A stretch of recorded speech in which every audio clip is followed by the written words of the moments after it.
સમાચાર આવી રહ્યા છે રાજકોટથી। રાજકોટની વોકહાર્ટ હોસ્પિટલ ફરી વિવાદમાં આવી છે। નાની સર્જરીમાં મસમોટું બિલ આપ્યું હોવાનો આક્ષેપ કરવામાં આવ્યો છે। હાથમાં 7 ટાંકા લીધા બાદ 1.60 લાખનું બિલ ફટકાર્યું। 9 વર્ષના બાળકના હાથમાં ટાંકા લેવામાં આવ્યા।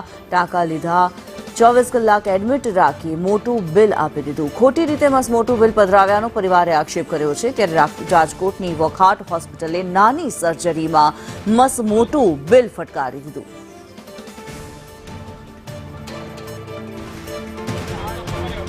રાજકોટની વોકહાર્ટ હોસ્પિટલ વિવાદમાં આવી છે। વિવાદ એટલા માટે કારણ કે નાની એવી સર્જરીને લઈને લાખો રૂપિયાનું બિલ ફટકારવામાં આવ્યું છે અને આ જ વાતને લઈને કોંગ્રેસ અને દર્દીના સગાઓ છે એ અહીંયા આવ્યા છે વિરોધ કરવા માટે। રોહિત, શું આખો મામલો છે? 4 તારીખે રેનિલ પટેલ નામનો વિદ્યાર્થી ક્રિકેટ રમી અને પોતાના ઘર તરફ જતો હતો। સ્કૂટર સ્લીપ થયું, નાની એવી ઈજા થઈ, નજીકમાં વોકહાર્ટ હોસ્પિટલ હતી એટલે એ લોકો વોકહાર્ટ હોસ્પિટલમાં ઇમરજન્સીમાં દાખલ થયા। એટલે એમણે કીધું કે ટાંકા લેવા પડશે। એટલે જે 2-3 ડોક્ટરો આવ્યા એમને પૂછ્યું કે ભાઈ તમારે ઇન્સ્યોરન્સ છે? એટલે અમને કીધું ઇન્સ્યોરન્સ છે। એટલે ઓલા લોકોએ મેન્ટલી વિચારી લીધું કે આ લોકોને કાપવાના છે, ટાર્ગેટ આપણો પૂરો કરવાનો છે।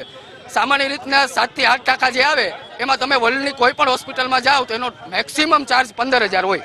આ લોકોએ જે ચાર્જ લગાવેલો છે 1,61,000 એટલે એક ટાંકો એમને 22,000નો પડ્યો। એમને કીધું ઇન્સ્યોરન્સ કંપની છે એટલે પહેલાં 10,000 ડિપોઝિટ ભરો અને તમારે એક દિવસ ફરજિયાત એડમિટ થવું પડશે। અને ખૂબ જ દુઃખદની વાત એ છે કે જે સર્જરી કર્યું છે તેમાં એક ડૉક્ટરનો 60,000, બીજાનો 30,000 અને ત્રીજાનો 15,000 એટલે 1 લાખ રૂપિયા ખાલી 7 ટાંકા લેવાનો ચાર્જ લગાવેલો છે।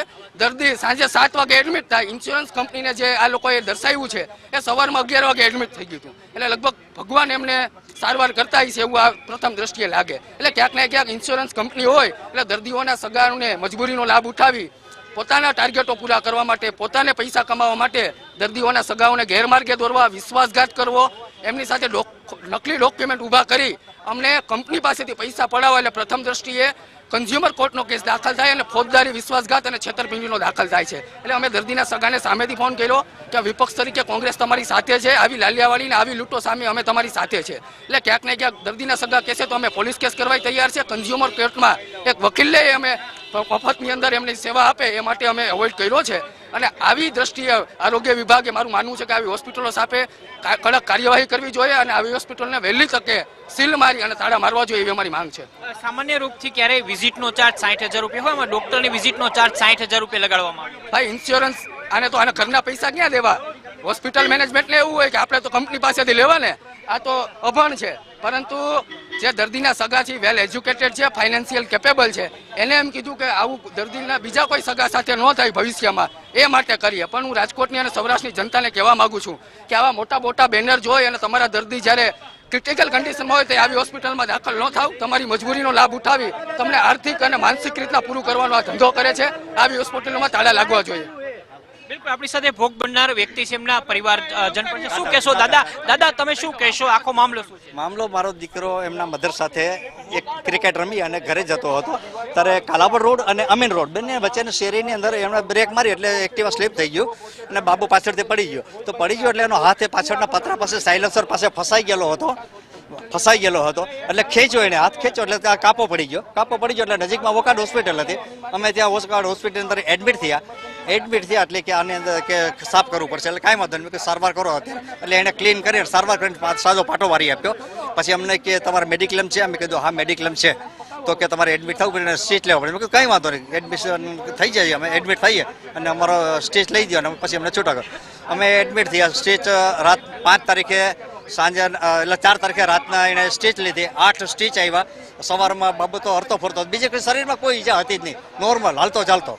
પછી રાત્રે અમે કીધું કે હવે 7:47 થઈ, અમને રજા આપો, 24 કલાક થઈ ગઈ છે। તો અમને રજા કે હજી બિલ એપ્રુવ નથી થયું। પછી 10:47 ઠેઠ અમને રાત્રે બિલ આવ્યું ત્યારે અમને છૂટા કર્યા। અમે જોયું તો એની અંદર બિલની અંદર 1,60,900નું બિલ હતું। ત્યારે અમારા પણ હોશ ઉડી ગયા। મારી 69 વર્ષની લાઈફની અંદર મેં આવું એટલા ટાકાનું બિલ સર્જરી પહેલી વખત જોવામાં આવ્યું। માત્ર 7-8 ટાંકા હતા એનું બિલ? બીજી કોઈ સર્જરી નથી એની કોઈ, અને સર્જરીની અંદર ખબર સર્જરી નહોતી, એને સ્ટીચ જ લેવાના હતા। સર્જરી તો વાત કટ થઈ ગયેલો જ હતો ચામડી, છતાં પણ આવું થયું, છતાં પણ આ બિલ કર્યા છે।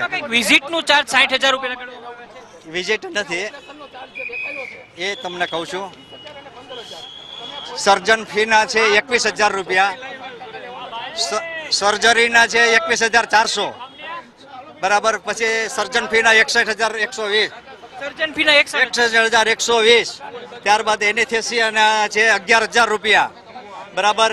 પછી એસોસિએટ કો સર્જન 15,000 રૂપિયા. એટલે લૂંટ જ એક રીતે કહી શકાય કે સર્જરી પાછી ઇમરજન્સી સર્જરી ક્યાંથી? તમે એક વખત તો લગાડેલા છે બધા, પાછા 3210, બરાબર છે. પાછા ઇમરજન્સી સર્વિસ 9,168. બિલકુલ બિલકુલ આપણે દર્શકોને આ